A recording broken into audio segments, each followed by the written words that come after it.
Hi everyone, in this video I'm going to show you how to save a video draft on TikTok. So make sure that you have updated TikTok downloaded on your phone. So let's get started. Open your TikTok account and you can start adding video by tapping on the plus button on the center. And then you can choose whether if it's 15 seconds, 60 seconds, or 3-minute video. Now once you have chosen that one, on this right side button you can see a lot of filters that you can add on your video, and let's get started by tapping on that red button on the center.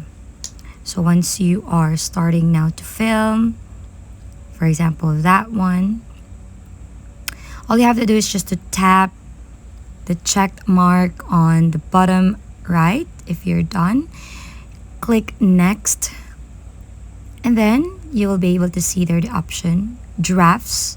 Tap on the drafts next to the post, and then you will be able to see that that is saved to your drafts. In order to see that, you can go back to your profile, tap on drafts, and there you go.